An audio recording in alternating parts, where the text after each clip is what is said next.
भारतीय पूर्व रक्षा सलाहकार ने एक चौंका देने वाला बयान दिया है। उनका कहना है कि भारत ने जब 1971 में पाकिस्तान को 2 टुकड़ों में विभाजित किया, तभी अपनी तबाही की नींव भी खुद रख दी और बांग्लादेश आज भी एक होते तो भारत को आज बांग्लादेश से इस कदर खतरा न होता।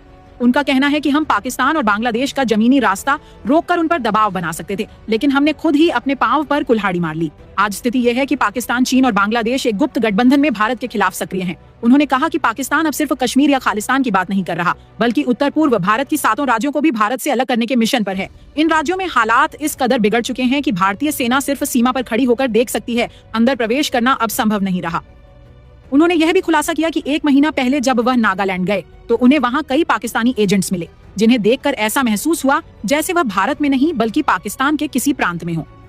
अब स्थिति यह हो चुकी है कि आम भारतीय नागरिक तो छोड़िए, भारतीय मीडिया तक उन इलाकों में रिपोर्टिंग के लिए नहीं जा सकता, क्योंकि हालात इतने संवेदनशील हो चुके हैं कि मीडिया को भी रोका जा रहा है।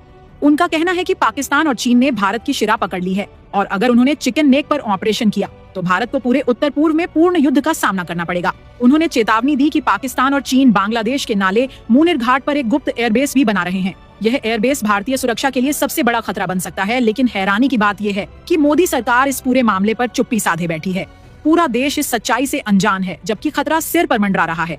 रक्षा सलाहकार ने कहा कि अगर पाकिस्तान और चीन ने चिकन नेक पर कदम बढ़ाया तो साथ ही पाकिस्तान खालिस्तान और कश्मीर में आंदोलन तेज करेगा। चीन अरुणाचल प्रदेश और नेपाल में कालापानी पर हमला करेगा।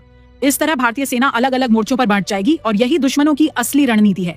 भारतीय एयरफोर्स पहले ही कमजोर हो चुकी है और जमीनी सेना को इतने मोर्चों पर एक साथ संभालना मुमकिन नहीं होगा। उन्होंने चेतावनी दी कि अगर हालात ऐसे ही रहे तो भारत न सिर्फ अपनी 7 राज्य खो देगा, बल्कि कश्मीर, खालिस्तान और अरुणाचल प्रदेश भी हाथ से निकल सकते हैं। यह कोई मामूली चेतावनी नहीं बल्कि एक गहरी चिंता है। अगर भारत ने इस पर गंभीरता से कदम नहीं उठाया तो जो खतरा दरवाजे पर दस्तक दे रहा है वह जल्द ही अंदर आ जाएगा। दुश्मन एकजुट हो चुके हैं और भारत अंदर से कमजोर होता जा रहा है। अब फैसला वक्त के हाथ में नहीं, भारतीय नेतृत्व के हाथ में है।